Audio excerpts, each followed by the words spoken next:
시간이 1시간 또는 뭐 많이 맞춰서 1시간 10분밖에 없어요. 그러니까 빨리 하면서 틈틈이 여러분들과 함께 어떤 의견을 공유하는 그런 시간이 갖도록 하겠습니다. 첫째, 여러분들 제가 가능성 연구위원을 통해서 여러분들한테 메시지로 보내서 한번 생각해 보라고 한 게 있죠. 그죠?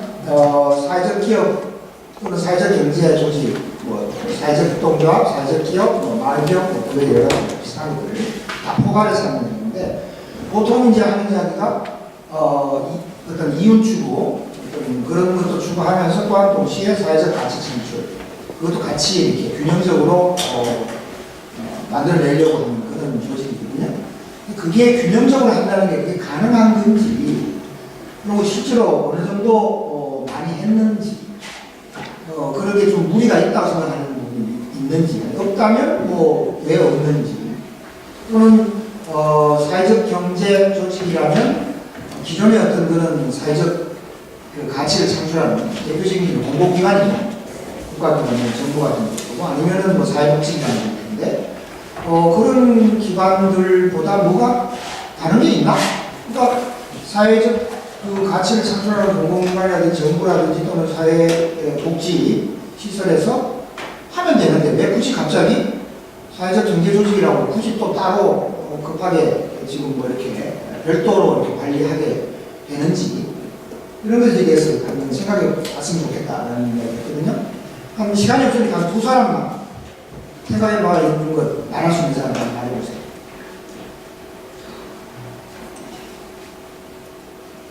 조용해? 그럼 바로 지방을 내려간다. 아무거나 한 번만 해보세요. 토론할 시간이 부족하다 그러는데 막상 토론 시간이 좀 조용해지니까 만약에 좋아하는 교수들이 그러면 그것도 내가 할게 이러면서 계속 이야기를 하게 됩니다. 사실은 내 강의의 한 전반부는 바로 이런 이야기를 계속 여러분들에게 질문을 던질 거예요. 일종의 도전이죠. 지금 현재 우리나라에서 또는 전 세계적으로 굉장히 사회적 경제, 사회적 기업, 뭐 이런 이야기들 또는 좀 더 쉽게 하면은 기업의 사회적 책임, CSR이라고 하죠. Corporate Social Responsibility. 소위 말하는 착한 기업, 그죠? 이윤 추구에만 몰두하지 않는 그런 기업들, 굉장히 좋은 거라고 이야기했는데, 그게 과연 어떤 점이 상당히 맞는 말 같아요. 내가 그걸 틀렸다고 이야기하는, 사실은 맞는 말이라는 이야기는 아닌데, 뭔가 부족하다는 이야기 오늘 하고 싶었던 거예요, 사실. 그럼 사실은 내 질문의 초점은 맞기는 맞는데, 큰 방향은 맞는 것 같은데, 뭔가 부족한 게 있다, 뭔가 빠진 게 있다는 것에 대해서 혹시 생각해 본 바가 있는지. 그렇구나. 뭐, 두 가지 다 한다고? 두 가지 다 하면 뭐, 좋은 거네? 정말 두 가지 다 할 수 있나요?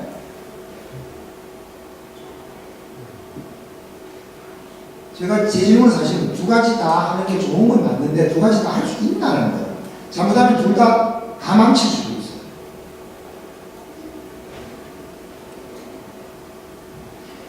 예, 맞습니다. 마이크.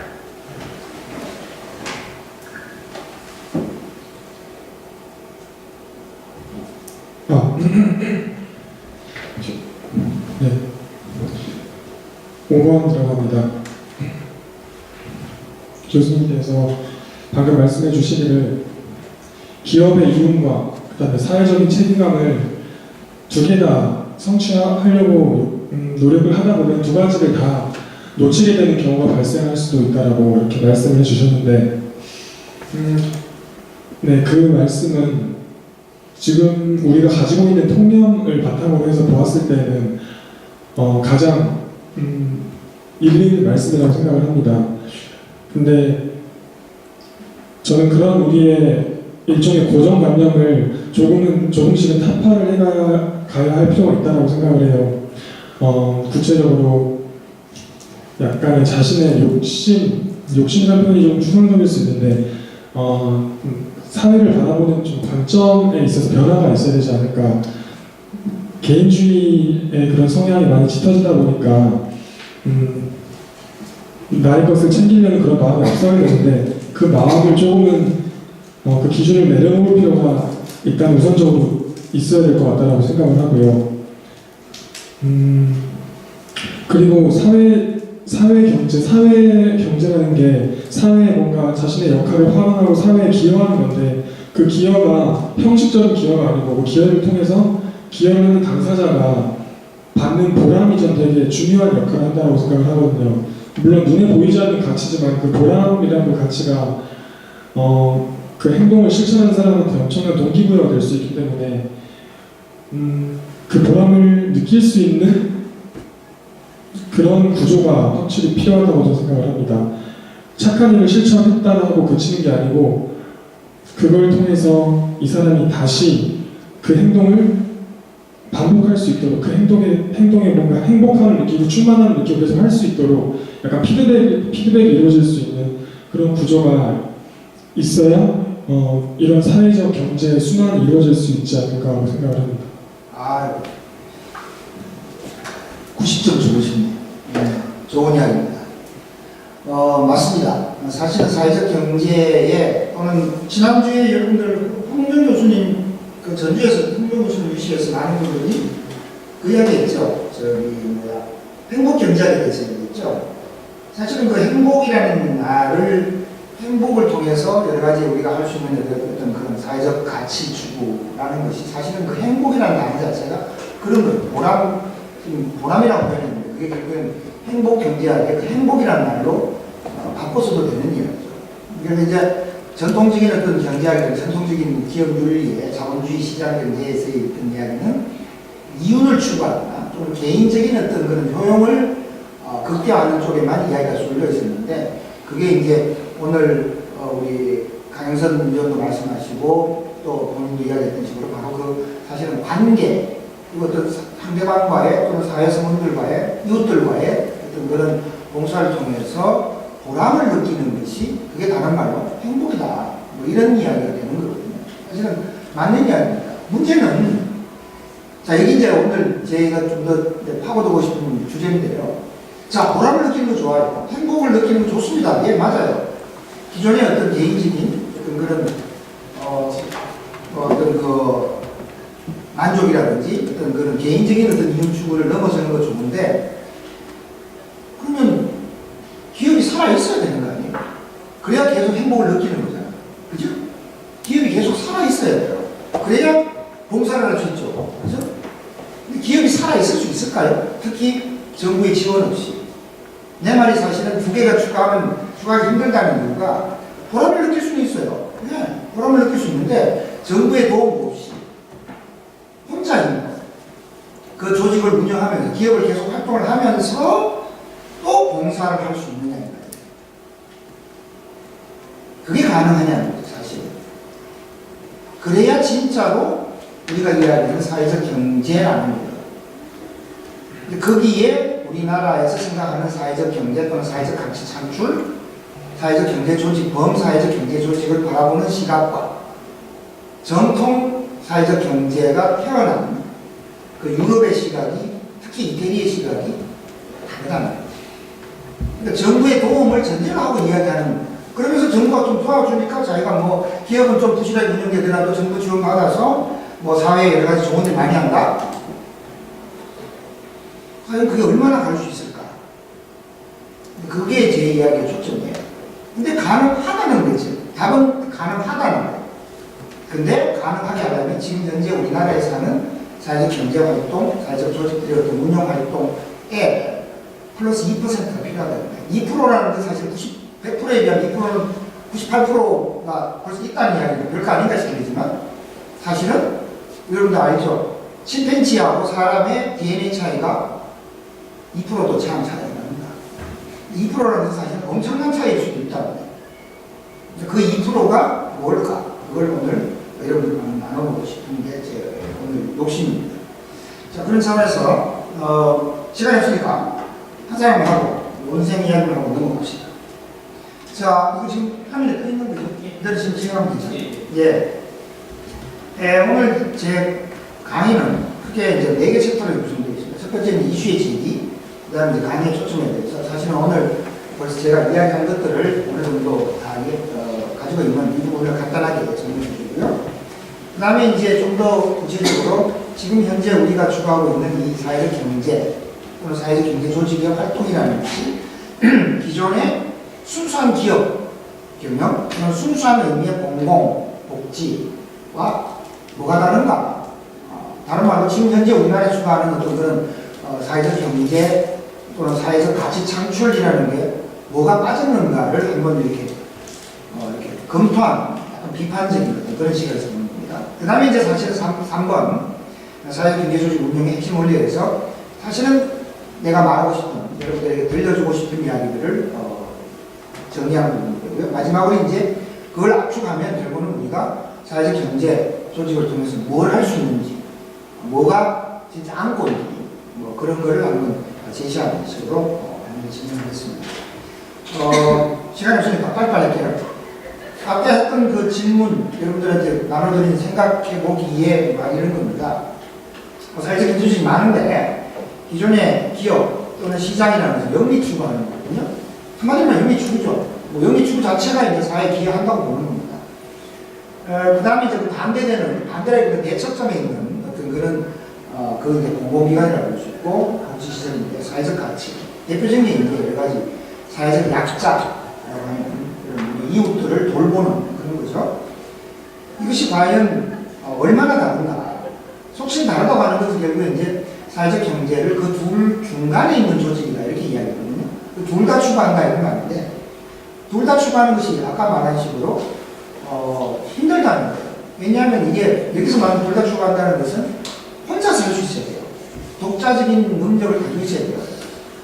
기업이 돈을 버는데 국가가 계속 돈 지원해주면서 그 기업이 돈 벌면 그게 돈 버는 거 맞아요?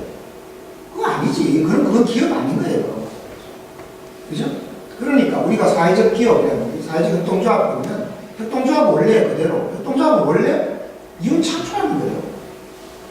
기업도 이윤 창출하는 거예요. 단지 기업은 좀 위계적인 조직을 형태를 가지고 있는 거, 협동조합은 좀 더 이렇게 구성원들끼리 민주적인 구조를 가지고 있을 뿐이지 둘 다 이윤 창출하는 거예요. 살아남기 위한 그리고 자기들의 목적을 이윤을 통해서 실현하는 그런 조직이거든요.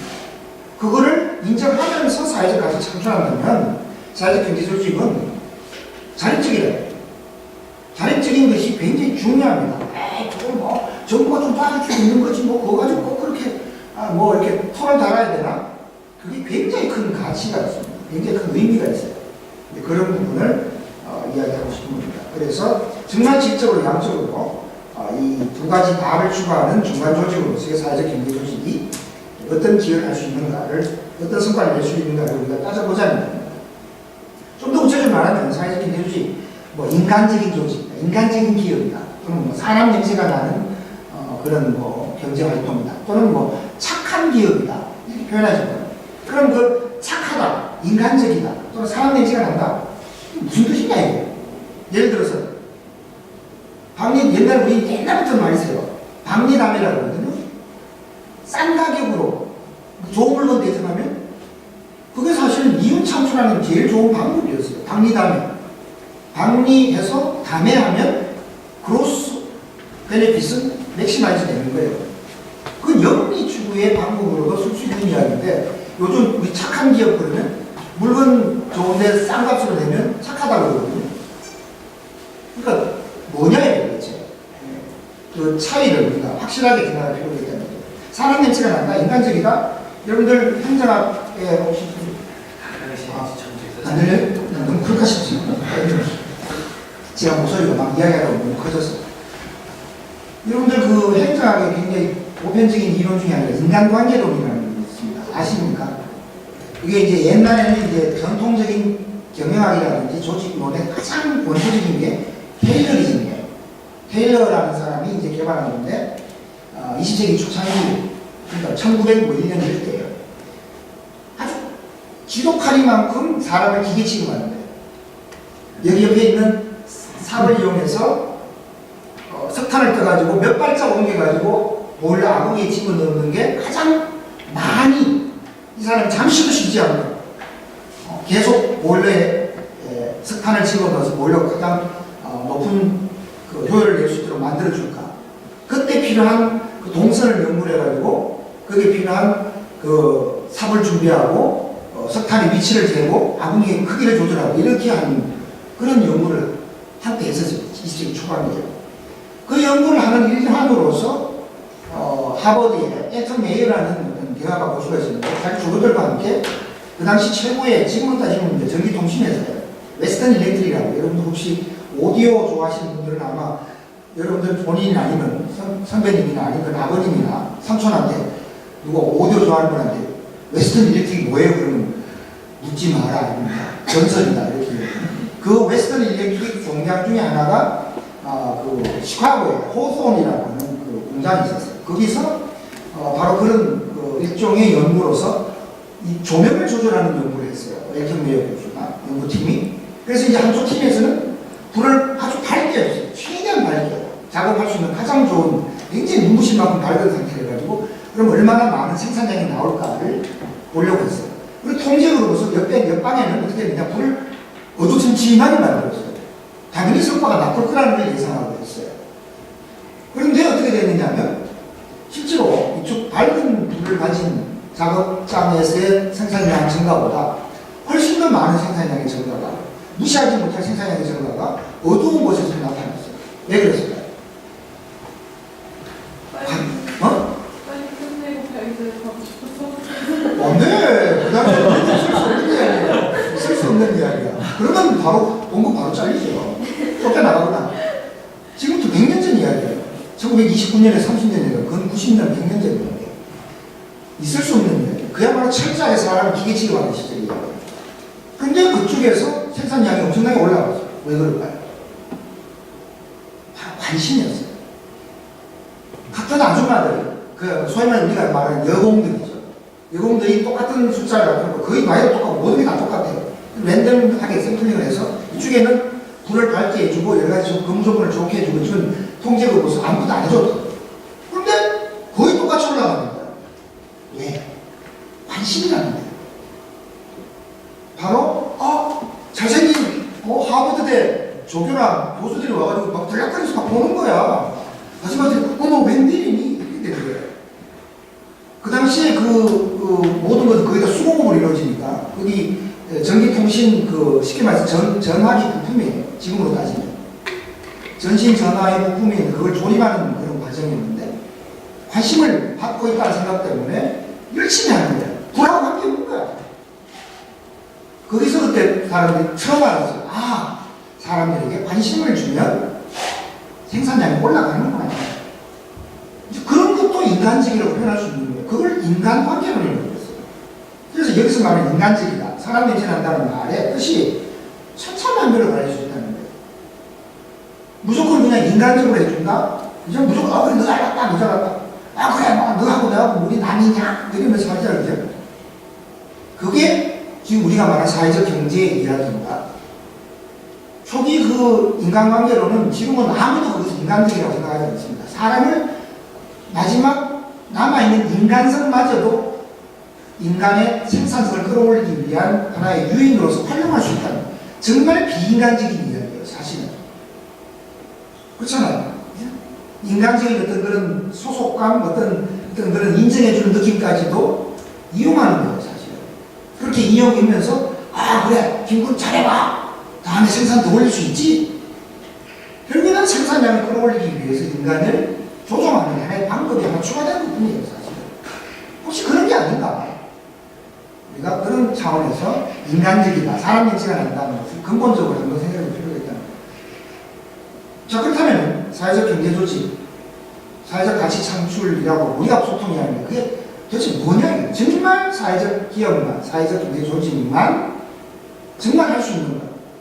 복지도 아니고 기업도 아니고 그 두 개를 한다는 그 사회적 경제라고 하는 영역에서 해낼 수 있는 게 뭘까? 왜 아직도 그것을 그렇게 강조할까? 그러면서도 막상 그게 뭔지 확실하게 속 시원하게 말하는 사람 별로 없습니다. 그것을 이제 한번 이야기해보자, 생각해보자는 거고요.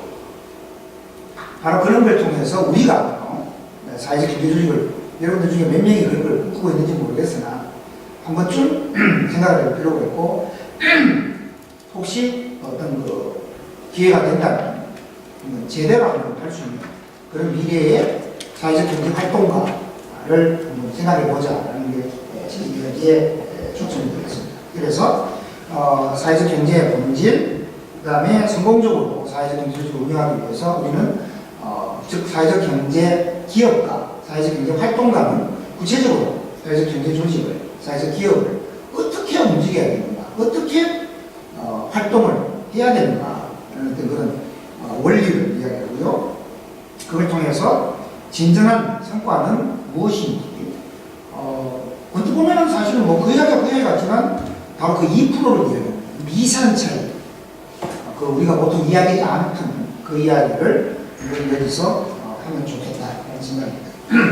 자, 그러면 두 번째로 넘어가겠습니다. 우리나라 또는 현재 지금 이야기되고 있는 여러 가지 사회적 경제 조직이 기존의 기업 경영 또는 복지와 어떤 차이가 있는지를 한번 생각해 보시죠. 자, 기존의 기업 경영 두 번째 나옵니다. 뭐 굉장히 나쁜 것이다 이렇게 이야기합니다. 왜냐하면 인간적이지 못하다는 거죠. 인간의 기계화, 어떤 행복의 상실 이런 거죠. 막 돈은 많이 버는데 왜 돈을 버는지 몰라요. 이건 여러분들 경제학의 가장 기본적인 이론이 있습니다. 뭐예요? 한계 효용 체감의 법칙이죠. 쉽게 말해서 짜장면 계속 먹으면 어떻게 해요? 처음에 배고플 때는 되게 맛있지만 첫 숟가락은 맛있지만 마지막에는 먹으나 마나고 배부른 상태에서 한 그릇 더 먹어 그러면 그건 괴로움이죠. 그게 한계 효용이 체감한다는 거예요. 자, 짜장면만 그럴 것 같아요? 돈도 그래요. 그래서 재벌들이 별로 오래 못 사는 거야. 우리나라 최고 부자가 지금 병원에서 지금 언제 돌아가실지 하고 있습니다. 그런데 그 사람이 그게 무슨 의미가 있어요? 돈 한 개라도 소용없어. 그게 바로 돈이라는 재화, 돈도 재화예요. 단지 현재 지금 돈의 모양을 하고 있었다는 거죠. 그게 바로 유동성이라는 의미죠. 그래서 끊임없이 다른 재화로 전환될 수 있는 가장 높은 가능성을 가진 재화, 그것이 우리가 속칭 돈이라고 하는 겁니다. 자, 그래서 이것은 계속 한계율이 떨어져요. 어느 정도 가면 더 이상은 가치가 하나도 없어요.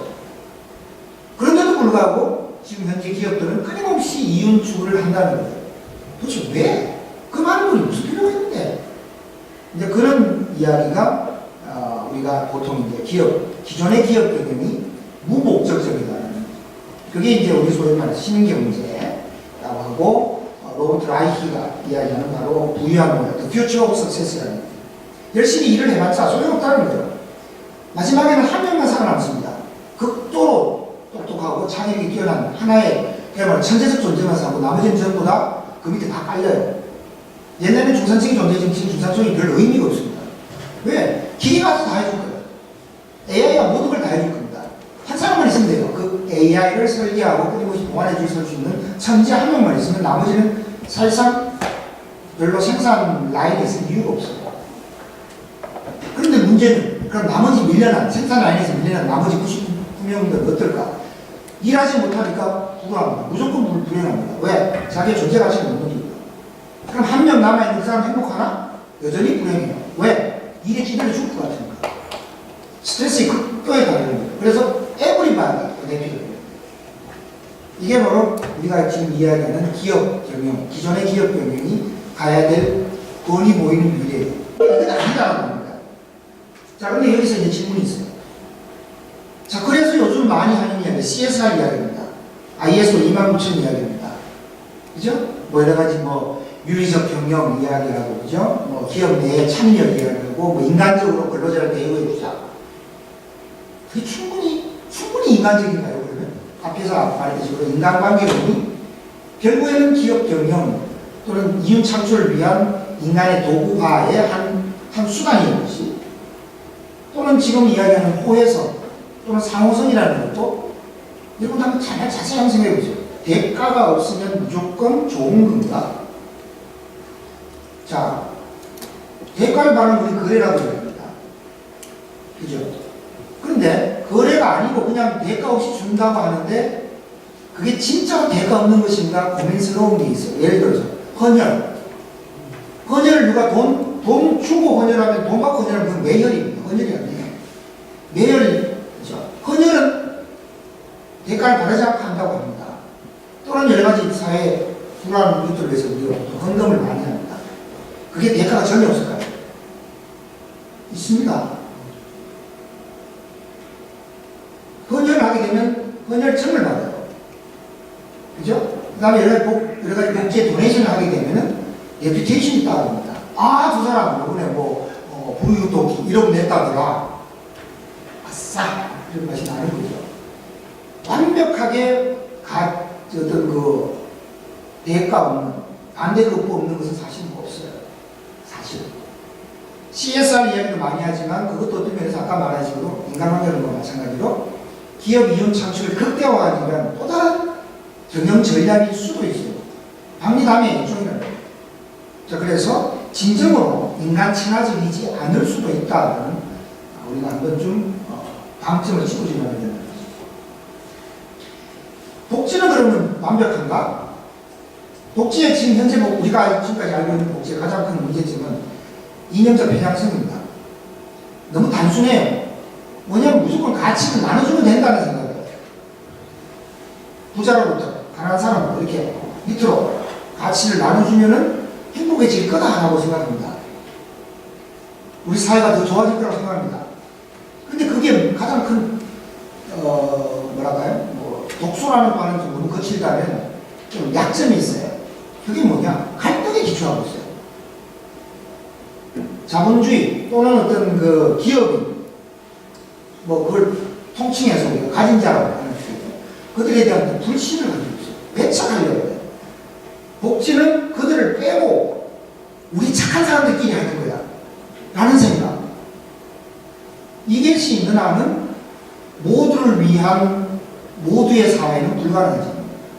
그들은 영원히 적의 대상이고 타부의 대상이고 그들은 악이에요.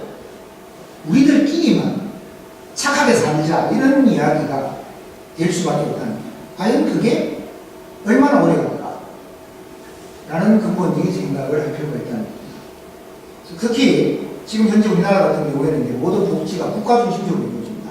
앞에서 제가 말했지만 사회적 기업도 국가의 재정 지원이라든지 사업 지원 없이 버틸 수 있는 기업은 제가 현장에서 본 바로는 90% 이상은 못 버팁니다. 10% 이내만 그나마 바로 떼면 바로 빼는 순간 바로 망하고요. 단계적으로 뺄 때라도 10% 남짓 정도만 아마 살아남을 수 있습니다. 그렇게 돼서는 안 된다고 보는 거죠. 왜냐? 국가가 돈을 줄 때는, 다른 말로 공무원이 돈을 줄 때는 절대로 공짜가 아닙니다. 공무원은 항상 법칙을 생각합니다.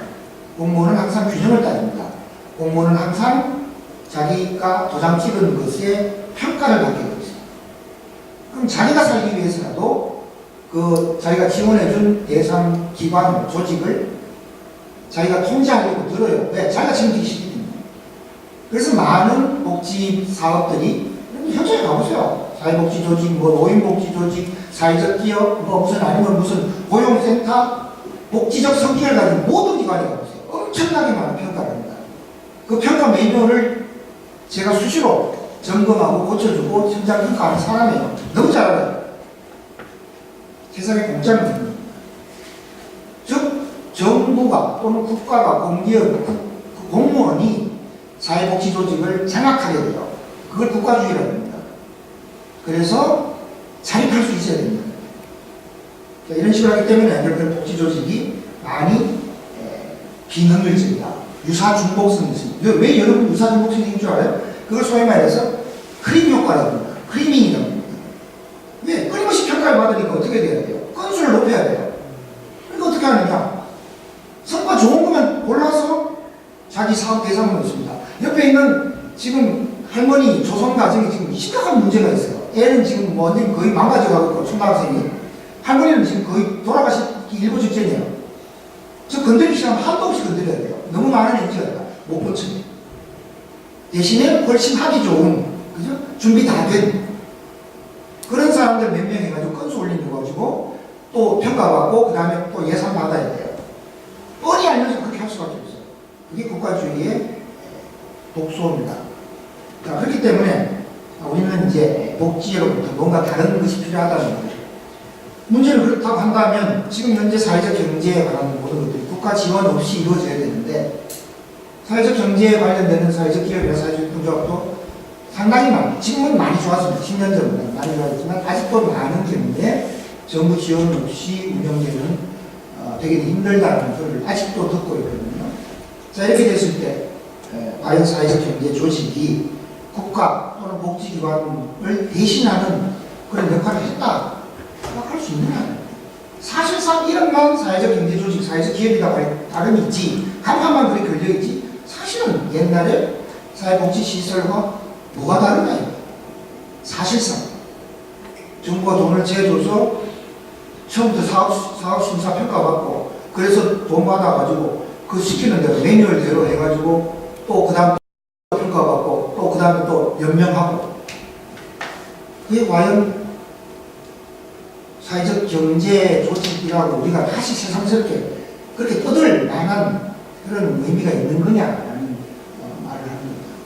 자, 그런 차원에서 우리가 좀 더 다른 뭔가를 해야 되지 않겠냐는 거고요. 아까 말씀드린 대로 사회적 기업 또는 사회적 경제 조직은 지금 보시는 바로 왼쪽에 영리 협동조합이 있습니다. 조직 구조가 아주 민주적으로 움직인다는 것 외에는 사실은 기업하고 똑같은 거예요. 이쪽에는 비영리 조직, 소위 말해 NGO입니다. NGO들은 영리를 추구하지 않아요. 그런데 그 두 가지를 합쳤을 때 과연 두 가지가 매끄럽게 돌아가겠다는 겁니다. 왜냐하면 이거는 마치 물과 기름 같아요. 영리를 추구하는 사람들은 철저하게 감각이 있어야 돼요.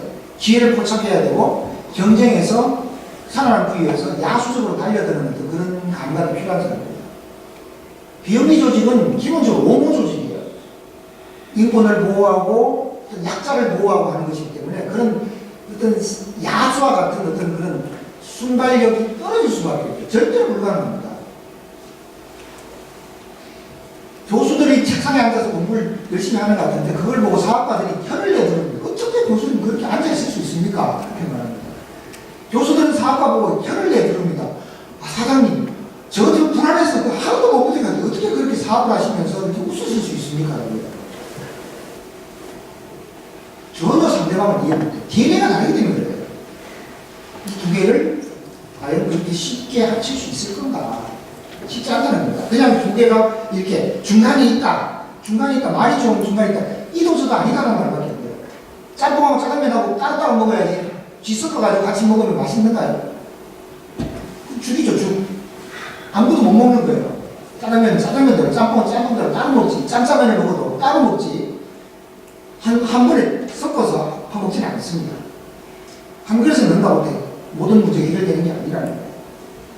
자, 최근에 이제 사회적 가치 실현이라는 말을 많이 합니다. 특히 이제 요번에 현 정권에 들어서 많이 하는데, 사회적 가치가 뭐냐, 이게? 다양한 정의들이 있습니다. 뭐, 공통되는 건 뭐더라고요. 공통된 데 뭐냐면 뭐랄까요? 공인된 건 아무것도 없습니다. 이게 사회적 가치요! 라고 확실하게 이야기해 주는 건 거의 없습니다. 뭐, 개인을 넘어 지속 가능한 공동체를 위해 지향하는 방향을 가지고. 무슨 소리인지 알겠어요? 나도 잘 모르겠어요. 하나 떠오르는 건, 아, 개인은 아니구나라는 생각. 개인은 아니구나. 개인을 넘어서는 개인을 부정하고 좀 더 나은 뭘 찾는데 그걸 공동체라고 하는구나. 그걸 사회라고 하는구나 정도. 개인적 편익에 대한 관심과 요구를 넘어. 결국 또 개인을 넘습니다. 타인과 같은 말이죠. 관심과 지향점을 중시한다. 그 말이에요. 뭔 말인지 잘 모르겠습니다. 지금 대통령 옛날에 국회의원 시절에 사회적 가치 기본 법안 이렇게 발의했을 때 있고요. 이번에 대통령 되고 난 다음 국정 100대 과제 만들었습니다. 국정 비전, 국정 목표, 국정 전략, 국정 과제 이런 식으로 이제 과제 체계가 이렇게 나오는데요. 1번 국정 목표가 국민이 주인이 되는 정부고요. 그 밑에 있는 그 국정 전략이 투명하고 유능한 정부고 그 밑에 다시 12번째 국정 100개 디어트라는 중에 12번째입니다. 이건 쭉 1년으로 내려가는데 사회적 가치 실현을 선도하는 공공기관 이렇게 되어 있습니다. 그냥 국가기관이 또는 공공기관이 여러 가지 좋은 일 그러니까 공익을 실현한다 이렇게 했는데 공익이란 말 대신에 사회적 가치를 실현한다 이렇게 하고 있어요. 그 다음에 이제 두 번째 국정 목표를 더불어 사는, 잘 사는 경제 이렇게 하고 그게 맞는 국정 전략, 두 번째 전략이 활력이 넘치는 공정경제예요. 경제가 공정하다는 거예요. justifiable 이렇게 하는 좀 되겠죠. justice한 이런 말이 되죠. 정의로운 이런 말인데. 그러면서 이제 쭉 내려가는 26번째 국정과제가 사회적 경제 활성화입니다. 사회적 경제란 말이죠. 뭐 직접적으로 이렇게 나옵니다. 그래서 무슨 말인지 잘 감이 안 와서 좀 더 찾아봤습니다. 지금 법안 상태로 있는데 공공기관의 사회적 가치 실현에 관한 기본 법안이 있습니다. 거기 보면 제5조에 사회적 가치란이라고 딱 썼어요. 그나마 속 시원합니다. 뭐라고 써놨습니까? 읽어봅니다. 사회, 경제, 환경, 문화 등 모든 영역에서 어디든지 좋다 이거야. 됐고 그럼 우리 한번 나올 때는 다 말해봐라 이겁니다. 좀 더 구체적인 예를 들고 있습니다. 인권, 안전, 건강복지, 노동, 일자리, 사회적 약자 지원, 상생협력, 공동체 보건, 지역경제, 책임, 윤리, 환경, 참여 등의 내용을 포괄한다. 예시죠. 근데 얘가 질문입니다. 여기서 새로운 게 있나요? 밑줄 게 조금 그나마 좀 약간 새로운 것 같아서 추천하고 상생협력, 공동체 보건. 공동체를 말하는 사람도 있어요. 어떤 사람은 아파트가 공동체라고 합니다. 그럼 아파트 보건인가? 좀 이상하죠? 아닌 것 같아요. 그 다음에 무슨 인권, 우리 인권 이야기 안 한 적이 있어요. 안전? 그건 국가의 아주 초기적인 기능입니다. 건강복지, 노동, 일자리. 우리 언제 사회적 경제, 사회적 가치 강조하기 전부터 이런 거 없었나? 하고 있었어요. 제가 저게 왜 그래? 그러니까 뭔가 고무하다는 이야기 제가 하고 있는 거예요. 뭔가 말을 하고 싶은 모양인데 구체적으로 모르는구나. 뭔가 똑부러지게 알지 못하는구나라는 생각이 자꾸 듭니다.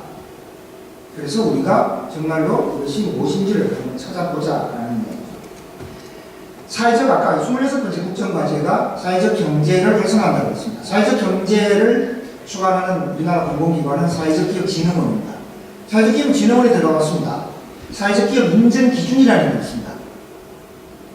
지금 여기 공간이 너무 만차져서 따로 적지 않은데요. 이런 게 있습니다. 사회적 목적을 실현해야 된다라는 말이 있습니다. 같은 말이 반복돼요. 사회적 목적 실현이 뭐냐 이러니까 취약계층에게 사회 서비스 또는 일자리를 제공하거나 지역사회 공헌함으로써 지역 주민의 삶을 개선하고 이렇게 합니다. 결국에는 또 뭐냐? 복지 아니면 일자리 창출이에요. 그건 뭐 그런 노동부에서 하면 되는 거 아닌가? 보건복지에서 해왔잖아 지금까지. 왜 굳이 따로 떼가지고 이렇게 또 별개로 하려고 하지? 생각합니다. 그 다음에 뭐 내부에 이해관계자가 참여하는 의사결정 구조. 노조는 없었나 그동안에? 여러 가지 뭐 민주적인 의사결정 구조, 근로자들 참여하는 그런 뭐 이사회 같은 거 없었어요. 언제는? 뭐 새로운 거라고 여기다 적으시는 거라는 생각이 듭니다. 사회적 기업 성과 평가에 대한 논문들이 있습니다. 나중에 나옵니다만 외국에서만 개발된 것만 해도 수십 가지입니다. 근데 그걸 압축하면 결국 뭐냐? 재무적 성과와 사회적 성과 두 개를 합니다. 재무적 결과는 이윤이에요. 이윤 창출해라. 그 다음에 자본금 늘려라. 왜? 그래야 기업이 안정화되니까. 조직이 생명력을 유지할 수 있으니까. 그리고 또한 동시에 사회적 성과를 내라고 합니다. 일자리 창출하고 복지 내고 지역 참여하고 지역 개발에 해라. 민주적인 노사 문화 만들어라. 이렇게 이야기합니다. 근데 실제로 현장에서 아까도 말했듯이 그 두 가지 다 아주 착실하게 잘하는 사회적 기업 굉장히 드뭅니다. 물론 있습니다. 그러나 굉장히 드뭅니다. 왜 그럴까요? 뭔가 2% 부족한 상태로 지금 있는 게 아닌가. 그래서 국가가 하지 못했던 것, 또는 복지시설이 하지 못했던 것, 왜 사회적 경제 기업이, 사회적 경제 조직이 해야 되는가? 그들이 직접적으로 할 수 있는 게 뭔가? 그들이 정말로 해야 되는 것은 무엇일까?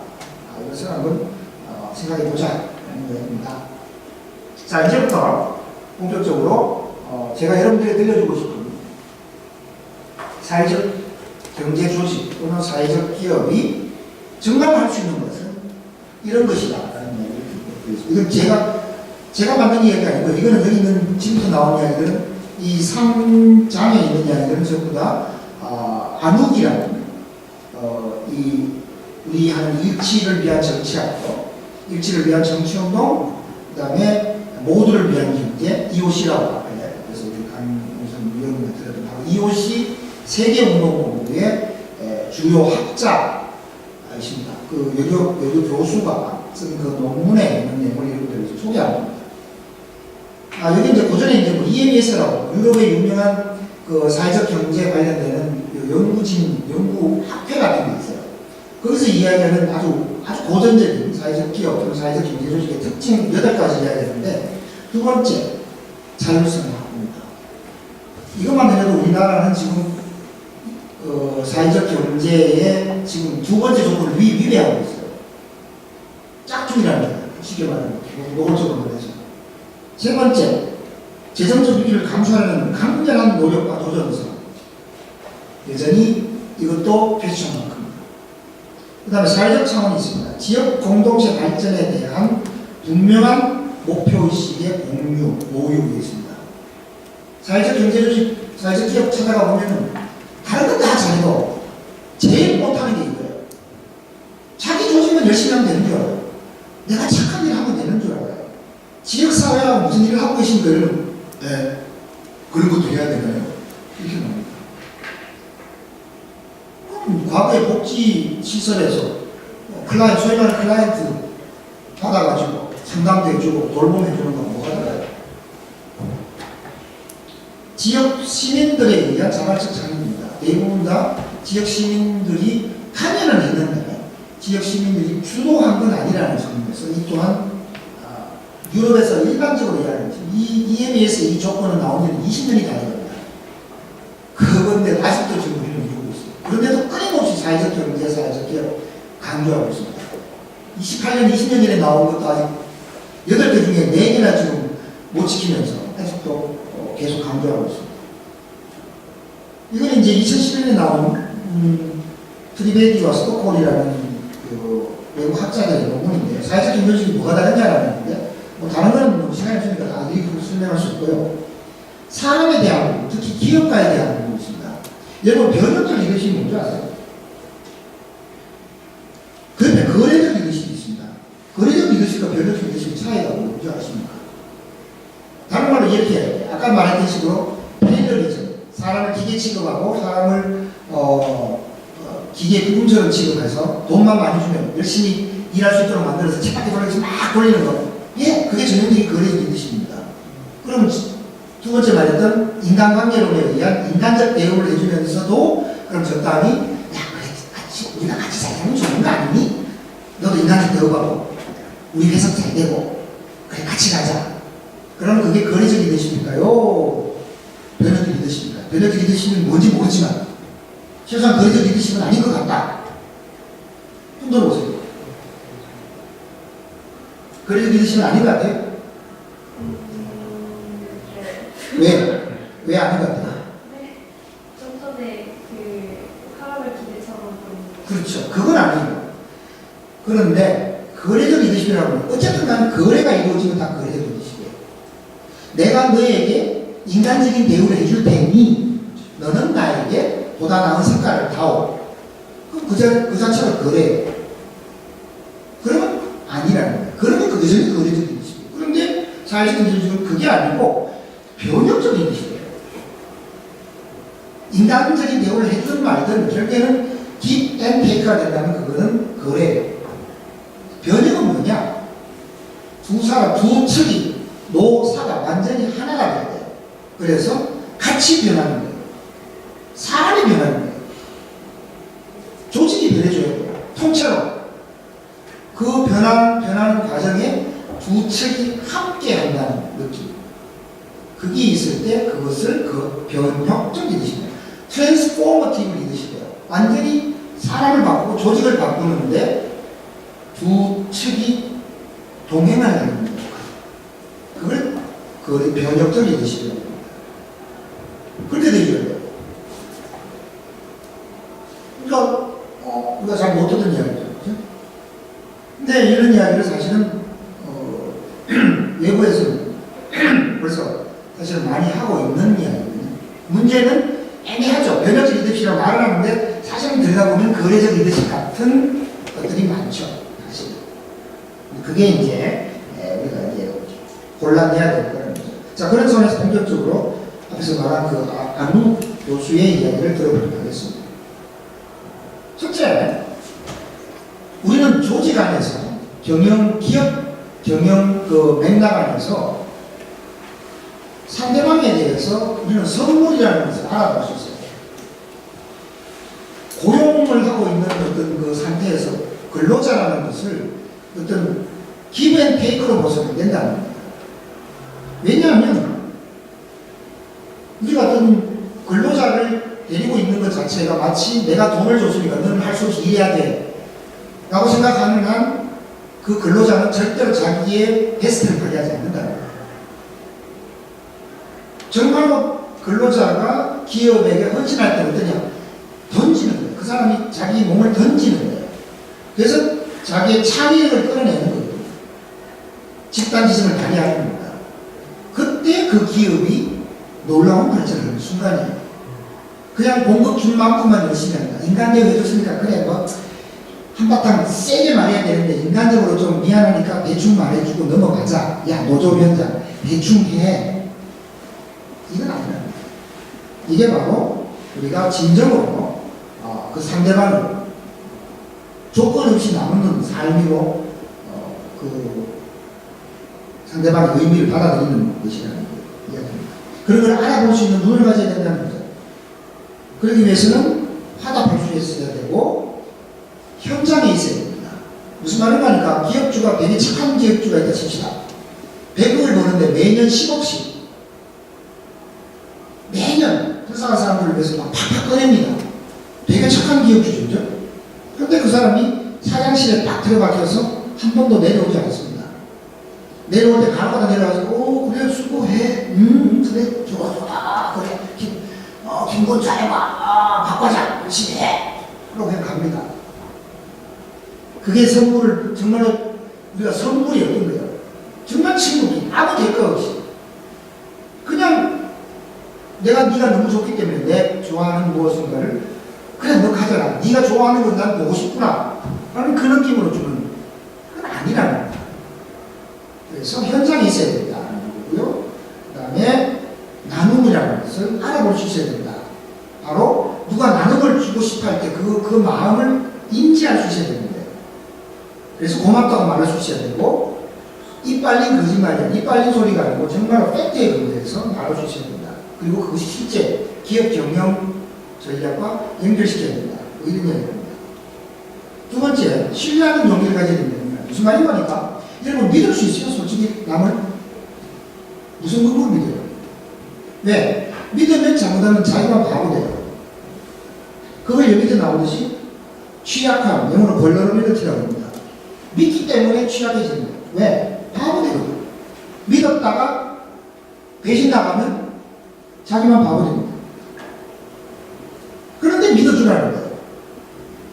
그럴 때 그 믿음을 받은 사람은 그때 감동한다는 거예요. 아, 이 사람이 정말 나를 믿었구나 라고 생각할 때 또한 베스트가 나올 수 있다는 거예요. 이런 마음으로 근로자 또는 자기가 거래하는 저쪽 반대쪽의 기업 믿으라는 거예요. 완벽하게 믿어주라는 거예요. 그러면 그만큼 위험이 따를 것이다. 그 위험이 어떤 면에서는 가장 강력한 힘을 발휘한다는 거예요. 그게 감동을 만들어낸다는 거예요. 이런 이야기를 하고 있습니다. 그 다음에 나누기도 그냥 단순히 나누는 것까지 부족하다는 거죠. 단순히 이윤을 나누는 것. 사회적 기업에 보면은 이윤의 3분의 1을 사회적 목적을 위해서 써라 이렇게 되어 있습니다. 그러면서 하는 이야기가 보면 여러 가지 뭐 근로 조건을 개선하거나 또는 뭐 여러 가지 지역 사회에 기부를 하거나 또는 뭐 여러 가지 어떤 그런 직접적으로 임금을 실제로 주는 경우도 있고요. 그런 식으로 하면 그게 사회적 이윤의 그 환원이다 이렇게 얘기했는데 그렇게 단순히 돈만 주면 그걸 끝나는가? 그건 아니라는 거죠. 왜냐하면 그 나눠주는 것 자체가 어떤 정말로 자기의 피와 살을 나눠주는 것 같은 느낌이 들어야 된다. 다른 말로 기업 경영 자체가 굉장히 정말 깨끗해야 된다. 정말로 깨끗해야 된다. 대표적인 예가 이번에는 그런 세션이 없는데 예전에 그 성신당이라는 그런 기업 또는 서울에 회사 이름을 잊었는데 그 전자회사가 있습니다. 그중에 제가 안드레아 하는 여사 그 이름 뭐예요? 아무튼 그 소프트웨어 회사가 있거든요. 이름도 속이지 않습니다. 전부 다 정확하게 계산해가지고 법인세 다 냅니다. 그러고 남는 돈이라야 그게 진짜 돈이거든요. 그런 식으로 그 이윤을 나눈다는 그 의미 자체를 훨씬 더 강하게 가지고 있는 거죠. 그리고 그 나누는 것 자체가 바로 관계의 형성을 말합니다. 단순히 이해관계자들 간의 그런 거래적 관계가 아닌 거죠. 그래서 거기서 바로 그런 자선, 단순한 어떤 거는 돈만 많이 주면 된다는 게 아니고 정말 자기의 마음을, 자기의 양심을, 자기의 가치를, 자기의 삶을 나누는 것 같은 그런 식의 나누기가 될 때 공감이 되고 교감이 되고 거기서 일치가 된다라는 이야기죠. 그런 나눔은 바로 너와 내가 있었기 때문에 우리가 이 조직을, 이 사업을 할 수 있었다는 고백이고 인정이고 그렇죠? 칭찬이 됩니다. 그때 사람들은 진정으로 놀라운 성과를, 놀라운 생산성, 놀라운 창의력이 나올 것이다 이런 얘기입니다. 관리에 있어서도 경영 전략에 있어서도 우리는 여러 가지 혁신적인 생각을 해야 된다는 거죠. 그래서 단순히 어떤 참여적 경영 이게 모든 걸 말해주는 게 아니라는 거죠. 왜냐하면 단순히 그냥 일방적으로 회사 경영을 그냥 사장이 아니면 또는 이사들이 하는데 그냥 근로자가 좀 참여해서 들어주고 뭐 소원 좀 이야기하고 뭐 이렇게 하는 것 가지고는 그것도 일종의 계약에 불과하다는 거예요. 완벽한 어떤 상대방에 대한 신뢰에 기초해서 하는 어떤 참, 그 말은 쉽게 말해서 무슨 말이냐면 보충적 경영이라는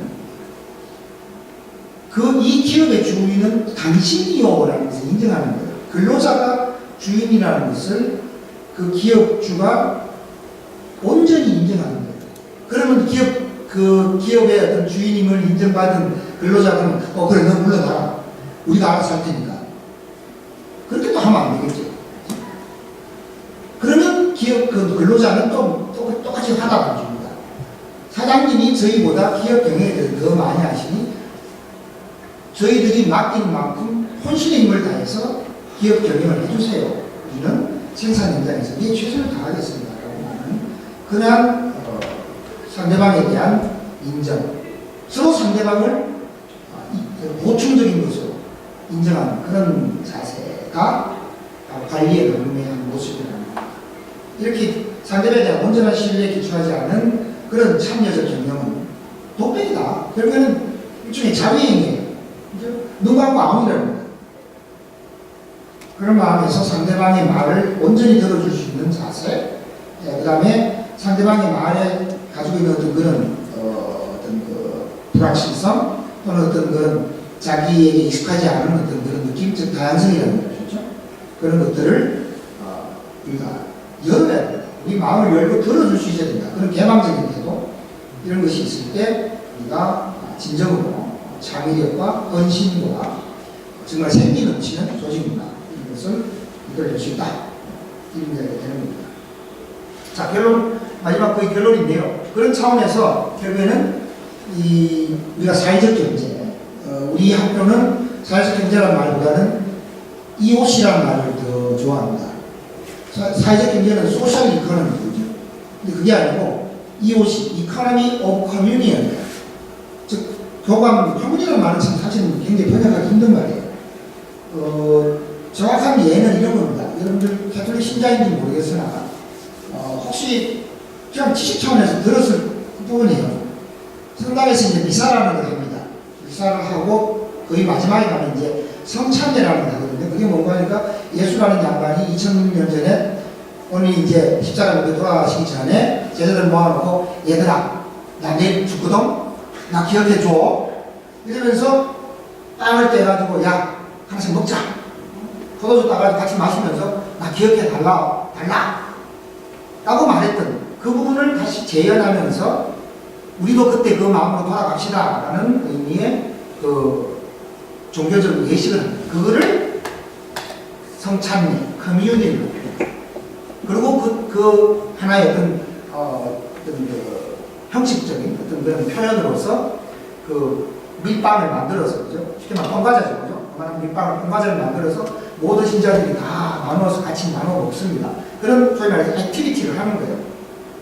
그걸 종교적인 색채를 다 떼고 표현하니까 결국 교감과 일치라고 저는 표현을 했습니다. 이런 교감과 일치를 현장에서, 경영 현장에서 실천하는 그게 바로 사회적 경제가 아닌가, 이런 이야기. 그게 바로 사회적 경제의 1차적인 목표고, 그것이 목표를 하는 생산의 생산물의 제1순위라는 이야기죠. 그런 걸 통해서 우리가 진정으로 인간관계를 회복할 수 있고, 어떤 그런 지금 앞에서 말했듯이 신경제라고 하는 그런 새로운 흐름이 있음에도 불구하고 전혀 많은 사람들이 행복을 느끼지 못하는 그런 부분을 우리가 극복할 수 있는 것이 아닌가, 그런 얘기가 되겠습니다. 자, 그래서 이제 마지막 결론으로 이야기하면, 큰일 났네? 빨리 하고요. 10분 남겨놓고 토론합시다. 사회적 경제가 뭘 할 거냐? 사회적 경제에 대한 수없이 많은 평가 평가가 있습니다. 이거 전부 다 결국 마지막에 다 안에 내용 들어가 보면요, 결국은 또 일자리, 복지, 참여, 지역 개발, 아니면 환경 투명성 이런 것들입니다. 근데 그게 아니라는 거죠. 진짜로 사회적 경제가 해야 될 것은 바로 일치라는 겁니다. 어떤 일치?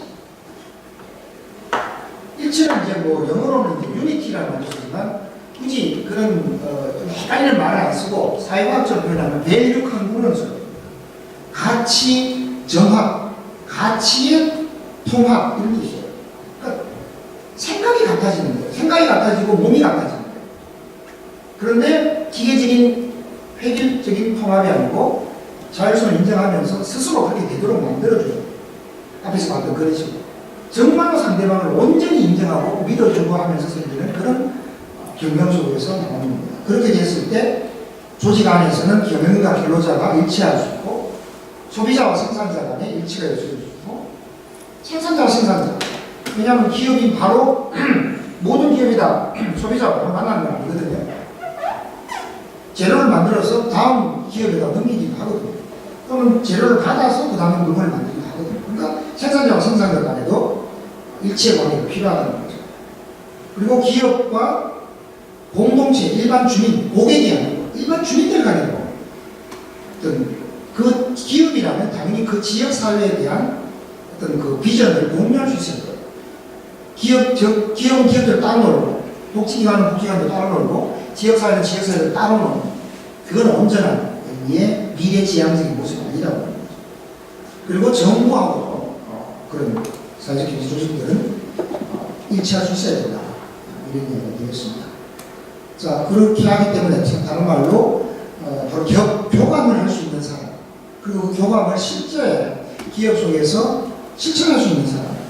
그래서 우리가 기업을 한다는 것이 기업 운영을 하면서 그냥 기왕이만 좀 착하게 하면 좋지, 이런 게 아니고, 기업을 하기 때문에 반드시 인간적이 되어야 되고 온전히 남을 믿어줄 수 있는 그런 사람, 바로 완전하게 착한 사람이라고 속칭 표현하는 그런 사람이 돼야 된다.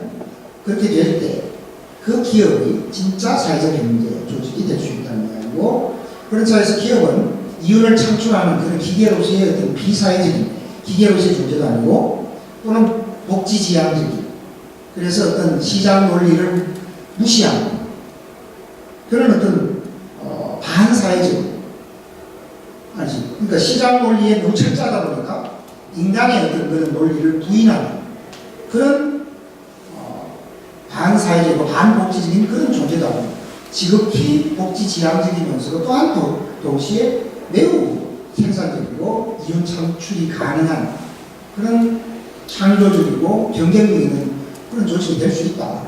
앞에서 봤던 그런 여러 가지 조건들을, 그런 전략들을 실천할 수만 있다. 이렇게 됐을 때 진정한 의미의 건강한 기업, 사회적 경제 활동가로서의 기업이 완성될 수 있을 것이다. 이런 이야기가 되겠습니다. 질문. 제 말이 현실성이 있다고 생각하세요? 자, 해보십시오. 마이크. 그거 스위치 올리고.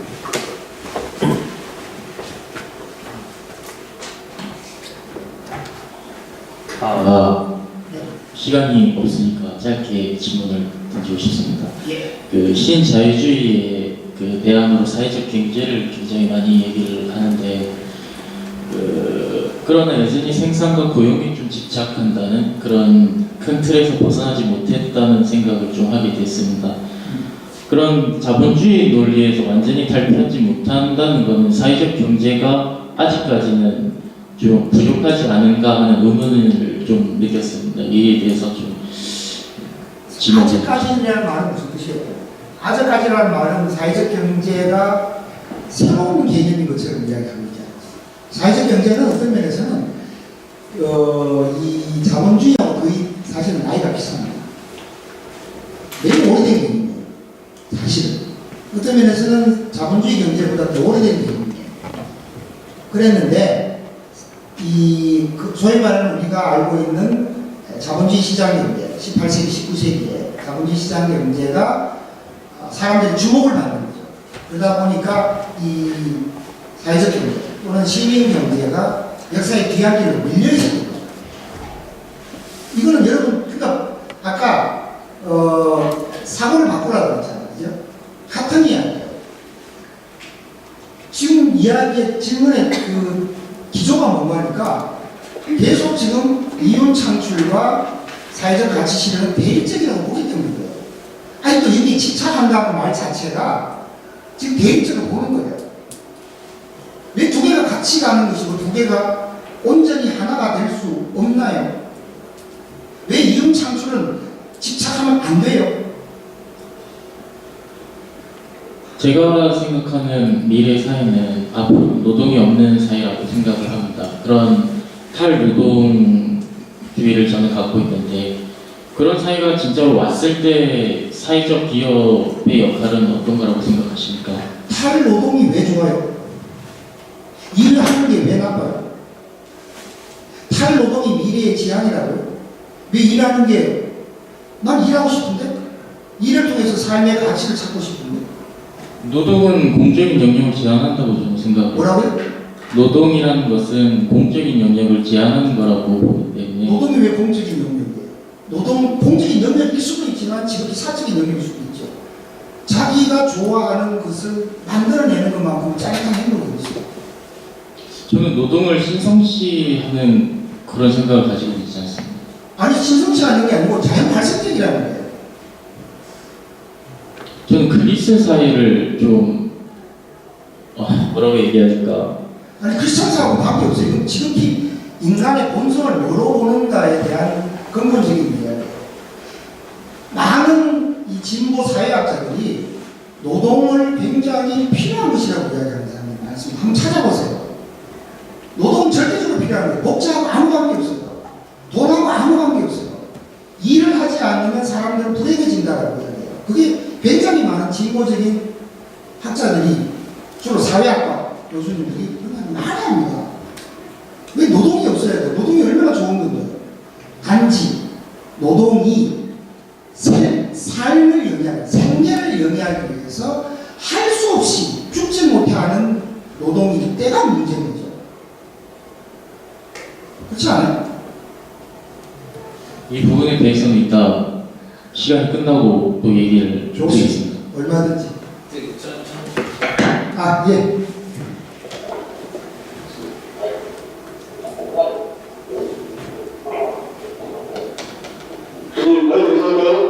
네, 하십시오. 전주 양황서입니다. 네.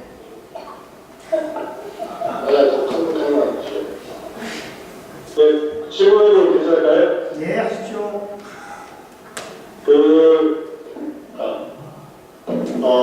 수업을 제가 잘 이해했는지는 모르겠는데, 수업을 들으면서 뭔가 공감가족과 감감이 많이 갔습니다.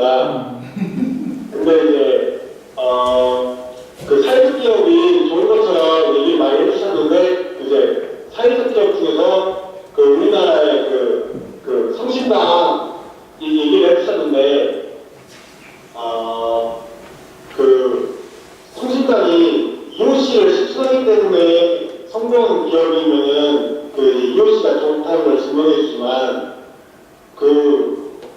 이제 EOC를 신청하는 기업들이 일단 좋은 게 인정이 돼가지고 모든 기업들이 다 EOC를 신청을 했을 때 그럼 나중에 또 EOC 기업들끼리 경쟁을 해가지고는 투자되는 기업들이 나온다면은 또 다시 경쟁하는 자본주의가 되지 않나.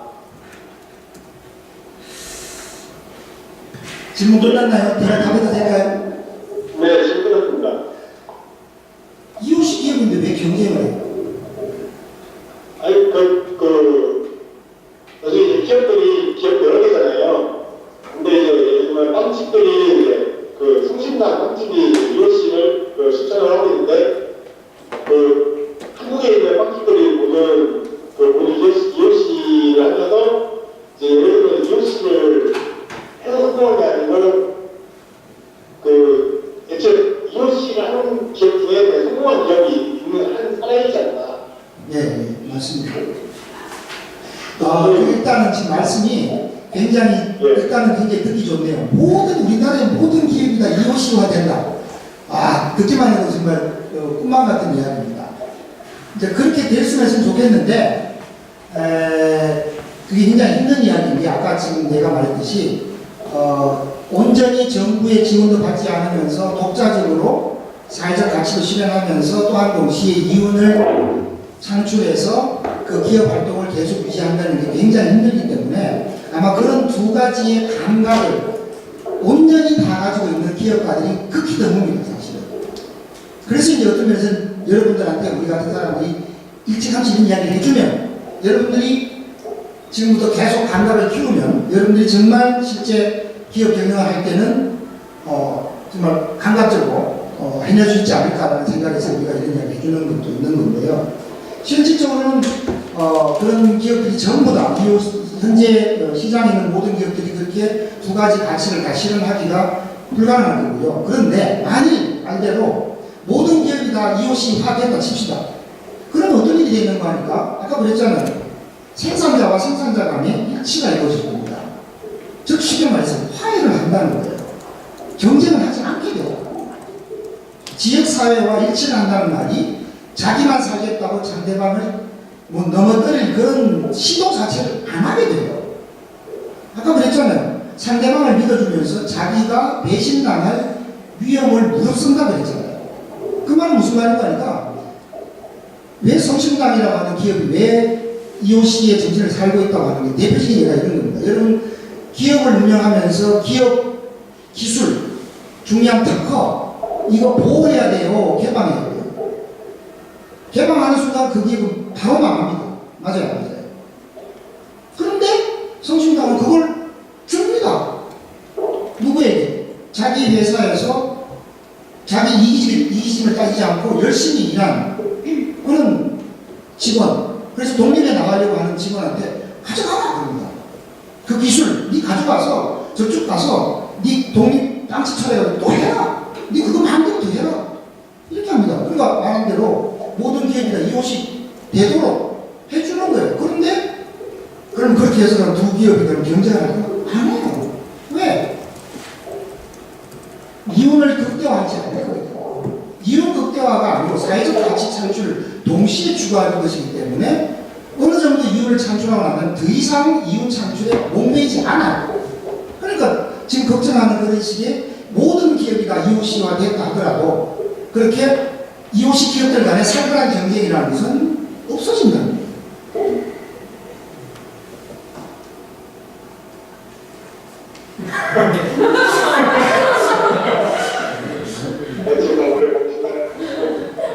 황당한 이야기입니다. 황당한 이야기인데 그걸 지금 그래서 지금 이렇게 2% 부여하다고 하는 거예요.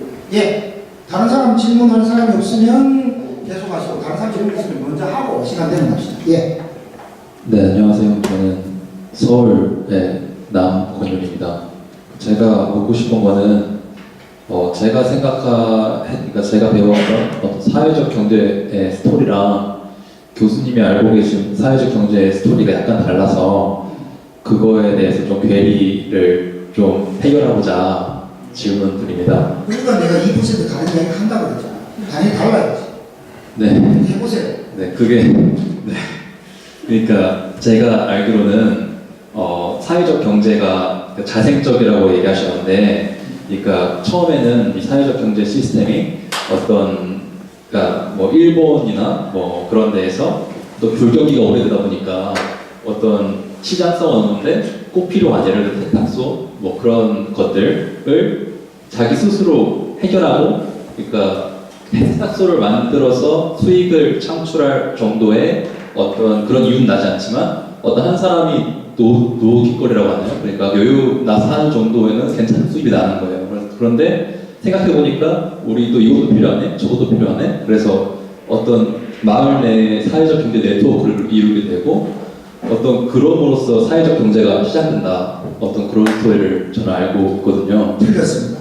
지금 선생님 완전히, 그러니까 지금 우리나라에 돌아다니는 사회적 경제에 대한 지식, 대표적인 논문들이죠. 보고서들 전부 다 엉터리입니다. 사회적 경제의 시작이 일본이라고 누가 이야기합니까? 그 보고서 이야기했죠. 사회적 경제가 나오면 1200년이에요. 일본이 1100년부터 그거 했겠어요.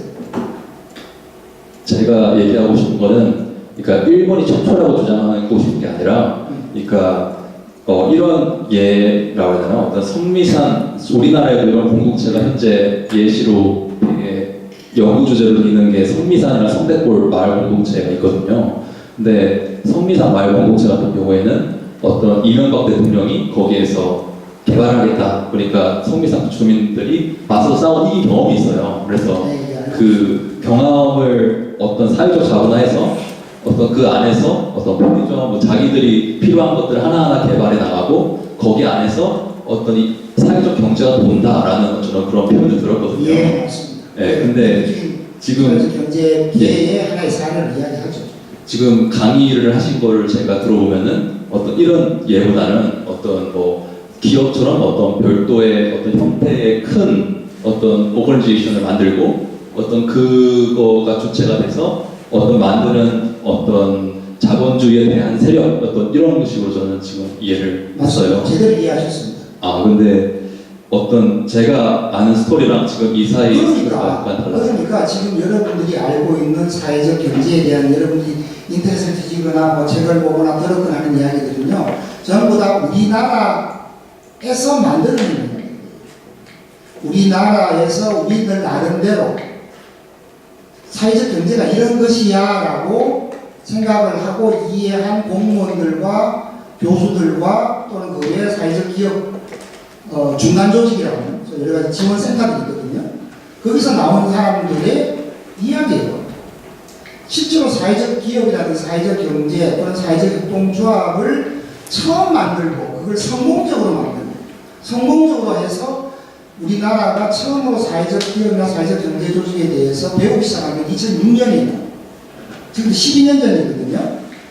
그때는 우리나라에 어떤 누구도 그런 이야기를 한 적이 없을 때, 그때 그 2006년에 그분들이 노무현 대통령 시절이었는데 그분들이 가서 배운 나라가 이태리하고 프랑스였어요. 저는 지금 이태리와 프랑스 이야기를 듣는 거죠. 그러니까 오리지널 사회적 경제나 이런 겁니다라는 이야기를 드리고 있는 거예요. 근데 지금 여러분들은 국내에서 돌아다니는 사회적 경제는 이런 겁니다라는 이야기를 가지고 지금 선생님 이야기가 좀 저희하고 아는 거 다른데요 라고 말하는 거예요.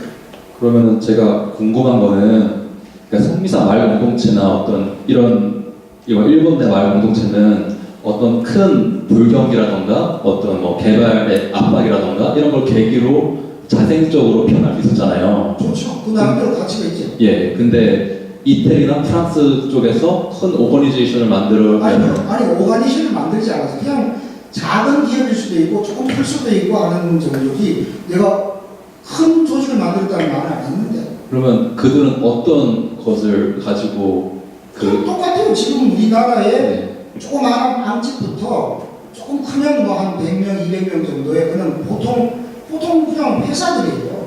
근데 예를 들어서 무슨 예를 들어 빵집이다, 아니면 무슨 레스토랑이다. 작게는 이제 소비재를 한다는 그런 거고, 아니면 무슨 환경 뭡니까 이런 뭐 환경 물질 해독하는 그런 용역 회사라든지, 그죠? 아니 뭐 컴퓨터 회사일 수도 있어요. 언뜻 보기에는 우리가 알고 있는 사회적 가치 창출로서의 무슨 사회복지라든지 뭐 그런 거하고 별 관계 없어 보이는 그런 회사라든지 또는 교통종합들이에요. 그런데 그 안에서 그 사람들이 어떻게 경영을 하고 그들이 그 노사 간의 관계를 넘어서서 지역사회와 어떤 관계를 가지고 있느냐라고 들여다봤더니 제가 아까 소개해드린 그런 식으로 그들이 하고 있더라는 거예요. 그게 우리나라에서 사회적 경제를 이야기하기 전부터 훨씬 전부터 소위 말하는 사회적 경제 선진국에서 하고 있던 모습들이더라라는 얘기를 하는 겁니다.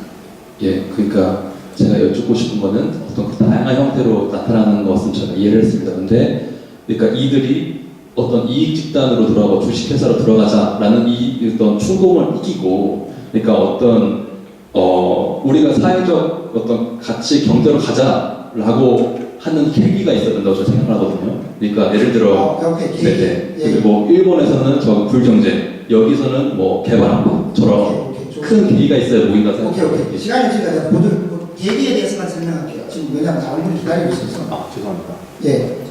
계기가 뭔가 하니까요. 우리나라라든지 일본, 우리나라 같은 경우는 이제 지금 대통령이 결단을 내려서 배워와야 하는 거죠. 그죠? 아까 일본 같은 경우는 이제 불경제가 있었던 거죠. 근데, 이태리 같은 경우는 제가 알기로는 오래전부터 지역사회라고 하는 어떤 그런 문화가 있었던 거예요. 그래서 지역사회에서 자연스럽게 같은 한 마을에 사는 사람들끼리 예를 들어서 사회적 약자가 있잖아요.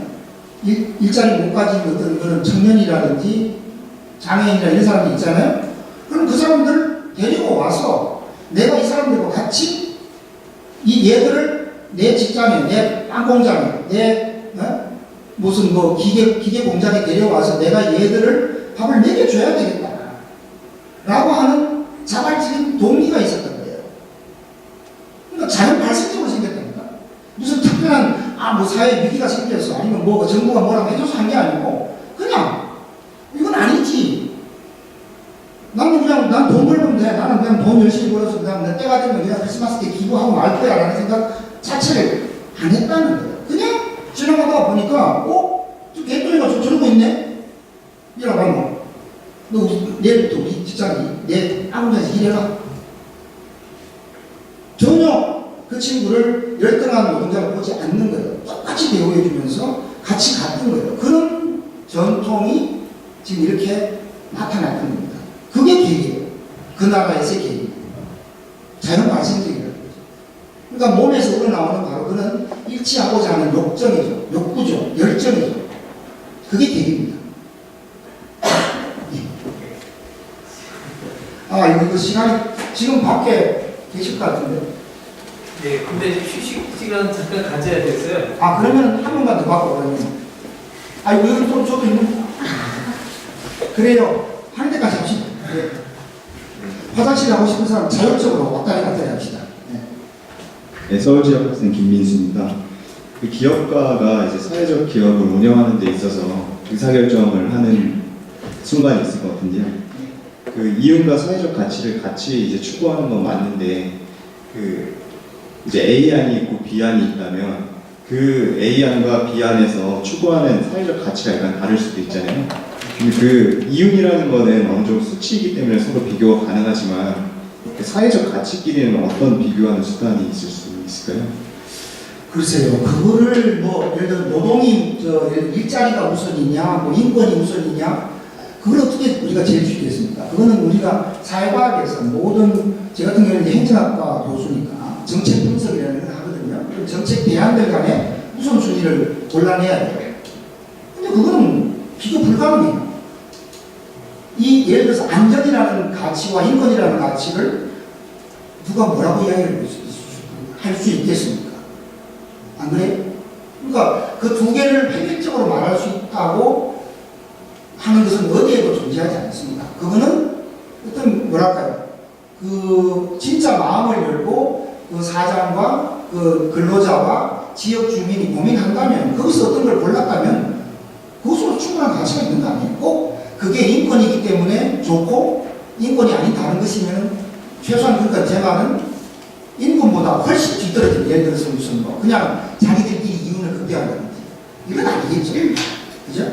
그런 식의 그게 아니라면 아까 말한 그 예에서 보던 사회적 가치 여러 가지 열거된 예들이 있잖아요. 그 중에 어떤 것은 특별히 어떤 것이 우수하고 어떤 것은 나쁘다, 열악하다라고 말할 수는 없겠죠. 그러니까 중요한 건 그 근로자와 그 사장과 그 지역 주민들 또는 그 생태계에 있는 같은 그 유사한 사업을 하는 사람들끼리 뜻을 모아서 밸류 컨그런스라고 했잖아요. 그러니까 가치를 일치해서 뜻을 같이 해서 자 우리가 이쪽으로 한번 가보자. 그러면 그 자체가 가치가 있는 거죠. 그렇게 이야기할 수 있을 것 같습니다. 자 다음 질문이네. 감사합니다. 안 돼요? 저거 앞에서 땡기면 안 돼요? 이거 되게 껐을 때 네, 빨리. 그거 스위치 올렸어. 네, 안녕하세요. 박윤아입니다. 제가 드릴 질문은 제가 사회적 기업에 대해서 잘 이해를 하고 있는지 대표적인 예를 말씀을 드리려고 하는데요. 국민의 건강과 복지를 증진시키는 제약회사를 예를 드리고 싶은데 보통 제약회사에서는 신약 개발이라든지 제네릭 의약품을 판매를 함으로써 제품화를 시킴으로써 국민의 건강을 증진시키기 위함의 복지를 하는데요. 또한 기업 창출과 기업 창출과 함께 이익을 도모하는데 제가 말하는 사회적 기업이라는 게 맞는지 여쭤보고 싶습니다. 그러니까 이제 우리가 이렇게 이야기해요. 두 개를 다 한다는 말은 그렇죠. 둘 다를 추구한다는 말은 어떤 것도 경중의 차이가 있을 뿐인 거죠. 그죠? 일단 그때 상황에 따라서 어떨 때는 조금 이윤이 조금 더 중시될 수도 있을 때요. 상황에 따라서. 또 어떨 때는 약간 이윤의 중을 좀 많이 부재시키면서 그 사회적 가치를 더 중요할 수 있고, 예를 들어 이런 거죠. 자, 신약 개발을 하는데, 자, 신약을 제가 잘 화학이라든지 약학에 대해서 모르지만 순전히 그냥 주소 넣은 거에 과학적 상식으로 이야기해요. 신약 개발을 하는데 실험을 해야 된다는 거예요. 실험을 해서 이 실험을 거쳐서 많이 저 신약이 개발될 수 있어요. 그런데 그 실험을 하는 과정에서 아니면 그 촉매를 쓰는 과정에서 그 촉매가 굉장히 비싸. 그걸 비싼 걸 쓰지 않고 훨씬 싼 걸 쓰면 단가가 많이 나올 수 있어요. 그런데 그걸 쓰는 순간 그거로서 그 촉매를 사용해서 그 제품을 만드는 순간 계속 공해가 왔습니다. 그러면 어떻게 하는 거죠? 그랬을 때 비싸지만 공해가 발생하지 않고 모든 사람에게 유리한 그 별로 안 좋은 대안, 옛날 봐서 별로 안 좋은 대안을 기꺼이 택해서 약을 개발하는 거예요. 그래서 훨씬 낮은 이윤이지만 그것으로 만일 그 조직이, 그 제약회사가 움직일 수만 있다면 기꺼이 그 대안을 택하는 거예요. 그게 사회적 기업의 바람직한 모습이죠. 그렇게 이야기합니다. 둘 중에 어느 거냐, 양자택이라고 하는 거 없습니다. 그러나 그런 식으로 구체적인 대안에서 그런 선택을 하게 됩니다. 네, 감사합니다. 예. 시간 때문에. 예. 휴식 시간 좀 휴식. 휴식 시간 5분. 예. 이거 제가 잘못한 거 아닙니다. 여러분 질문을 너무 많이 하시는 거예요. 그래요. 열심히 질문해 주시고 잘 들어주셔서 감사합니다. 네, 수고하셨습니다.